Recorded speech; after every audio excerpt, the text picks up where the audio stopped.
ఒక్కరు కూడా వాళ్ళ స్థాయిలో రెడ్ బుక్స్ అని చెప్పి రెడ్ బుక్లు పెట్టుకొని ఉండరు.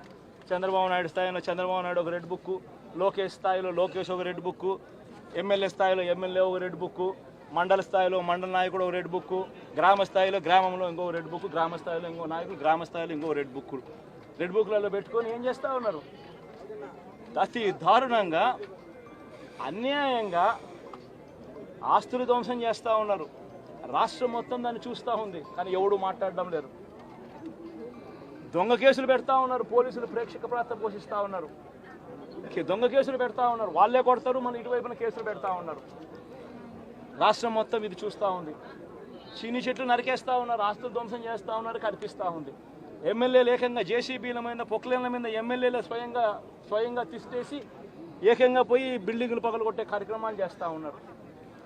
ఇంతటి దారుణంగా నిజంగా చేస్తూ ఉన్నారు అని అంటే ఎల్లకాలం ప్రభుత్వం మీది కాదు, ఎల్లకాలం రోజులు మీయే ఉండవు చంద్రబాబు, అది గుర్తుపెట్టుకో. మీ పాపాలు పండుతూ ఉన్నాయి వేగంగా. ప్రజలు దీన్ని క్షమించని పరిస్థితుల్లోకి వస్తారు. ఖచ్చితంగా మీకు బుద్ధి చెప్పే పరిస్థితులు రోజులు కూడా ఉంటాయి.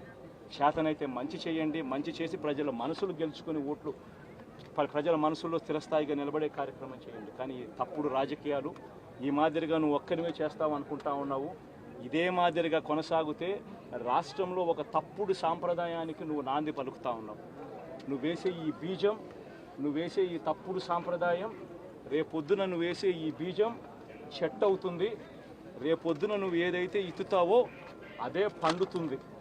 రేపొద్దున మళ్ళీ మీ గ్రామాలలో మీ కార్యకర్తలకు ఇదే పరిస్థితినే ఇదే మాదిరిగానే మళ్ళీ జరిగే కార్యక్రమాలు కూడా జరుగుతాయి. అటువంటి తప్పుడు సాంప్రదాయాలు దయచేసి ఇప్పటికన్నా ఆపండి. నాయకులుగా ఉన్న మనలాంటి వాళ్ళం ఇలాంటివి ప్రోత్సహించకూడదు. ఇలాంటివి ఎవరు తప్పు చేసినా తప్పు అని చెప్పే కార్యక్రమం నాయకులుగా మనం చెయ్యాలి. కానీ దగ్గరుండి ఈ మాదిరిగా ప్రోత్సహించడం అతి దుర్మార్గమైన కార్యక్రమం.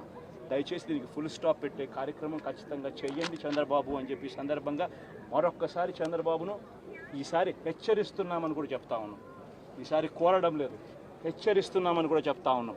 ఇదే మాదిరిగా జరుగుతూ పోతూ ఉంటే మాత్రం ఎవరైనా కూడా ఊరుకునే కార్యక్రమం జరగదు. రియాక్షన్ అనేది ఖచ్చితంగా ఉంటుందని కూడా చంద్రబాబు నాయుడు సందర్భంగా గట్టిగా చెప్తారు. నెల రోజులైంది, చాలా మంది కార్యకర్తలు కూడా ఇబ్బంది పడిన పరిస్థితి. కార్యకర్తలను వదిలేసి ఈ రోజు భారత రాజ్యాంగ వ్యవస్థని నిర్వీర్యం చేసే విధంగా ఎన్నికలు